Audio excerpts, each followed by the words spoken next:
You may have heard on RNZ News today about how hundreds of thousands of Kiwisaver members in government-appointed default schemes may be unknowingly investing in companies making cluster bombs and anti-personnel mines. At least 5 of the 9 default Kiwisaver providers invested in these types of companies, despite them being banned by government agencies like the New Zealand Super Fund and ACC. So how can Kiwisavers, uncomfortable with this, ensure their money is only invested in ethical funds? Personal finance expert Mary Holm with us to talk about ethical investment. Hello, Mary. Hello, Jim. Nice to talk with you again. Yes, it's been a while, hasn't it? It has been a while. It's usually Jessie you have an attitude these days, but That's right. it's me today. Can I ask you a blunt question first? Do most people care? I mean, not that they don't care about anti-personnel mines and and such, but they don't have to be confronted about this, do they, in their investments? And I wonder if most of them want to be. Look, it's been surprising how few people have taken up so-called ethical investing in Kiwisaver. There've been some options there from the word go, and I've written about them. But the providers, and some of them have even closed their ethical funds down because there were just so few people involved. So it's interesting. I think the story being released this morning will get a lot more people thinking about it. So I had another topic to talk about today, which we'll get to, I hope.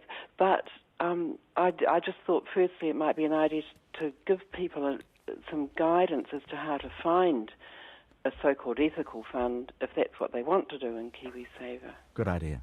Yeah. So how do they do that? Well, first of all, they're not always, sometimes they're called ethical funds and sometimes they're called sustainable and sometimes they're called socially responsible. And as these names suggest, they've got slightly different slants on them, quite often. The oldest ethical funds tended to avoid alcohol, tobacco, pornography, armaments, that sort of thing. Some of them now are more inclined to avoid companies that are environmentally difficult or perhaps treat their employees badly. There's a whole lot of different criteria out there. And some of the ethical funds make a point of, they just avoid the really bad companies. They invest in all the rest.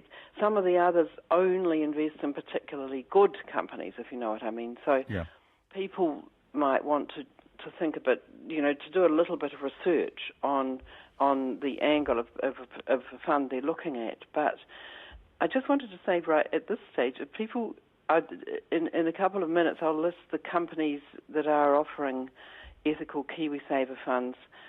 Wanted to talk a bit more about the whole general idea first, but people might want to get a pen and pencil handy if they want to write down who's offering them. All right, good idea. Do the only really good funds, like we'll only invest in really good companies, do they make money? They tend to do about equally as well as other funds, as general funds. And last time I talked about this on Radio New Zealand back in November, I got a bit of an angry email from a man who's an expert in this area, and he said, no, ethical funds actually do better than others.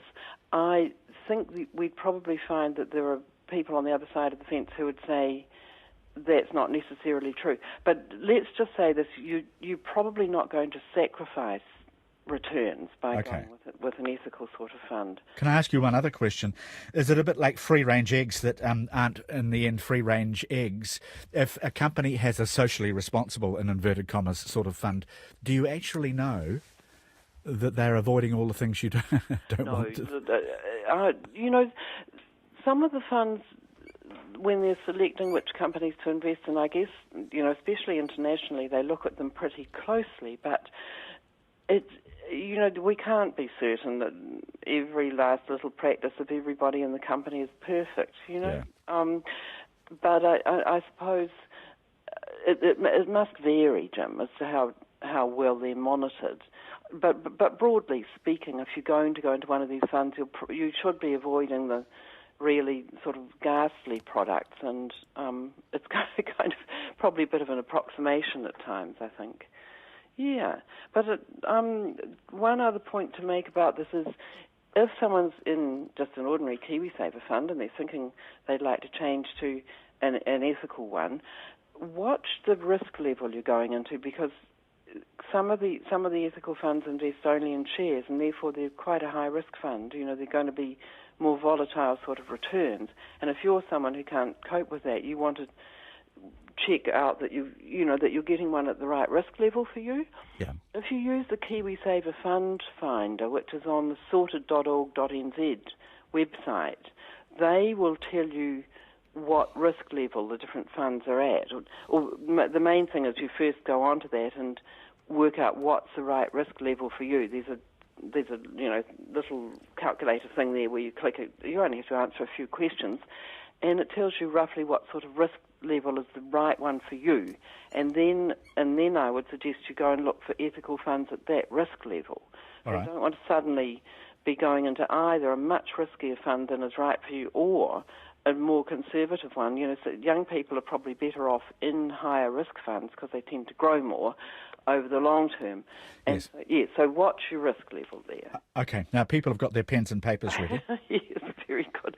So the providers that I found when I was searching through this morning that do offer funds of this type are Craig's Investment Partners, their full name is, and Grosvenor, and One Answer, that's all one word, and that's run by ANZ, but it's ONE, capital ANSWER, or Superlife. They're the four providers that are offering generally to everybody, offering ethical funds.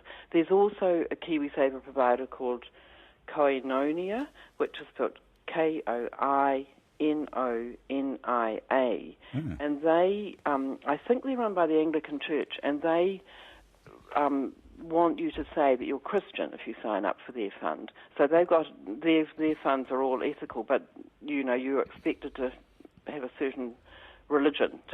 You've got God on your side then, though, Mary. That's right, you have, Jim. Yeah. And similarly, there's one called Amanah, AMANAH, which is for Muslims. That's a New Zealand Kiwisaver fund set up specifically for Muslims, so they invest only in ways that are okay within that religion. So, but the four main ones, the Craig's, Grosvenor, One Answer, and Superlife, will be the ones that are suitable for everybody, basically. Just quickly before we get onto the topic you want us to get onto, I noticed in our report today, Mercer and Fisher Funds didn't respond to requests for information about their investments, and that may just have been that they didn't get the email in time or whatever. But should your fund, whoever you are with, tell you everything about the investments they have? I think they should. I think I was talking to Anusha Bradley, who did the report, about this, and I think it's probably unreasonable to expect them to sort of have updates every day. See, a lot of these funds invest in a big internationally run share fund to get their international shares, and those big funds might change their investments on a daily basis, and you can't really expect your New Zealand Kiwisaver provider to be on top of that minute by minute sort of thing. But I think certainly, every month or two they should be issuing a list of the companies they invest in. The truth of the matter is that some of those investments in those default funds will be tiny. It'll be an 0.1% of the total fund that's in some of these companies. So that's why there's probably a bit of a problem getting information to people. But nonetheless, I think the Kiwisaver providers should do the best they can to give people at least an indication broadly of the sort of companies they're in. Now, you received an email after your segment on investment with Jessie 2 weeks ago. Actually, it was back in June. It was, a little while back. Yeah. Or even more weeks ago that you want to talk about. So I'll read the email. Who would you take share market advice from? Mary Holm, who by her own admission never invests in shares, or Warren Buffett, the world's greatest investor? Well, I'd go with Mary, who once said, only when the tide goes out do you discover who's been swimming naked. Or was that Warren? You just like the naked swimming bit, Jim. That's right. Her advice, the email continues, Mary's advice to forget about company fundamentals surely takes the cake.